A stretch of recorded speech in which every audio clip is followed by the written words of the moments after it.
Bonjour tout le monde, c'est Charlotte. Je voulais vous montrer parce que ce soir je suis en train de travailler Usopp à pied. En ce moment il fait que ça. Je voulais en profiter pour vous montrer qu'est-ce qu'il y a dans un stage d'éducation à pied une journée, qu'est-ce qu'on y fait et avec quoi on ressort. Alors les premiers exercices de base qu'on apprend, c'est déjà le fait de réussir à ce que notre cheval cède bien sur le licol, parce que ça c'est une sécurité, le fait que le cheval cède à la pression, que ce soit, attends mon poney, vers l'arrière, si je demande à mon cheval de reculer. Voilà. Ou que ce soit, si je le remets plus dans l'axe, oh. Ou que ce soit vers le bas. Voilà. Ça, c'est des choses, le fait, un cheval qui cède bien à la pression du licol, c'est un cheval qui va réfléchir quand il va marcher sur sa longe pour peut-être reculer plutôt que tirer au renard, ou qui va justement éviter de tirer au renard dans les moments où il se sent opprimé, parce que un cheval répond bien aux pressions sur le licol. Donc déjà ça a l'air de rien, mais c'est deux choses qui sont assez importantes. Au niveau des pressions du licol, on a aussi tout ce qui est flexion latérale, donc que mon cheval puisse bien me donner sa tête à droite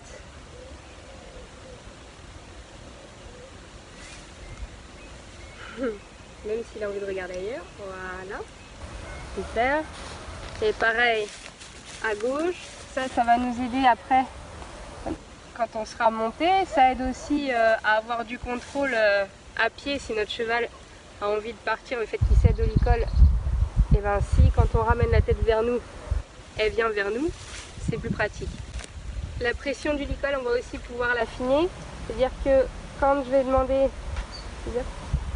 à mon cheval de reculer, allez, ou de venir vers moi, ou de reculer, ou de venir vers moi, beaucoup plus facilement. On va aussi avoir le fait de pouvoir pousser les hanches, donc que mon cheval, zap, voilà, d'un côté ou de l'autre, que ce soit facile. Voilà. Et de cette façon-là, je vais pouvoir capter son attention. Par exemple, là, il y a des passants à côté, Usopp, il n'est pas trop sur moi. Je vais recapter son attention comme ça. Voilà. On a aussi le contrôle des épaules. Est-ce que je peux pousser les épaules de mon cheval assez facilement, d'un côté comme de l'autre? On va se remettre dans l'axe, mon poney.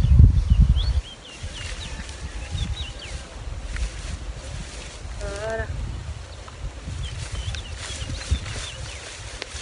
Voilà.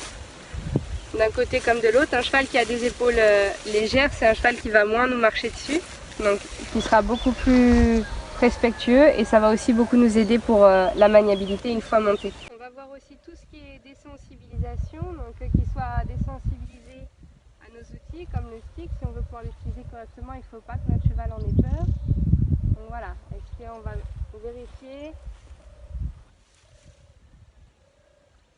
la désensibilisation de notre cheval, et surtout on va apprendre comment faire pour pouvoir le désensibiliser, que ce soit au stick, mais que ce soit, je sais pas moi, au jet d'eau de la douche, à la tondeuse, à tout ce qu'on veut après. C'est le même principe pour tout.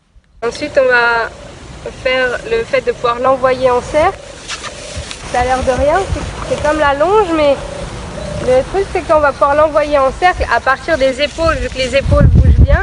Oh, voilà, super.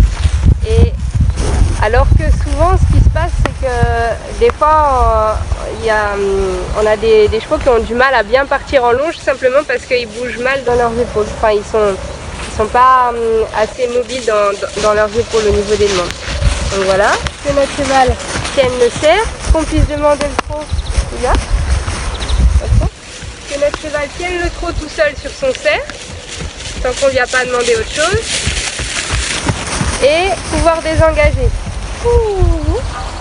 Voilà, et qu'il revienne vers nous. Ensuite, une fois qu'on a tout ça,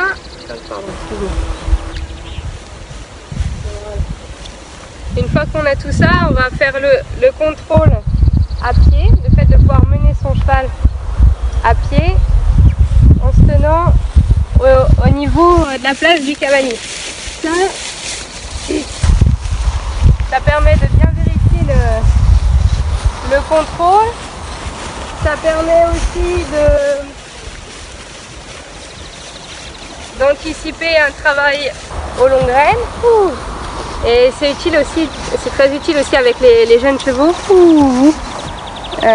pour les préparer au travail monté plus facilement, parce que souvent quand on est devant eux ça va bien, mais quand on est à la place du cavalier ça les gêne. Et de même j'ai aussi ce problème régulièrement en clientèle, c'est-à-dire que souvent quand je veux m'approcher du cavalier en marchant pour le corriger en marchant, les chevaux s'inquiètent énormément d'avoir quelqu'un qui marche à côté d'eux et ils se demandent ce qu'on veut, alors que ça devrait être assez naturel de pouvoir faire ça. Et une fois qu'on a le contrôle des hanches, des épaules, qu'on a un cheval qui sait de l'icole, que la plupart des codes sont bien installés, ensuite on va pouvoir vérifier si notre cheval est bien connecté à nous. Est-ce que, voilà, quand je marche, il marche avec moi? Est-ce qu'il cherche à suivre mes pas? Un cheval connecté, c'est un cheval qui cherche à suivre mes pas. Si je marche doucement, qu'il marche doucement. Si je marche vite, qu'il accélère le pas. Si je veux tourner vers l'extérieur, qu'il soit léger. Si je veux partir au trot, je puisse y aller. Si je repasse au pas, il repasse au pas en même temps que moi.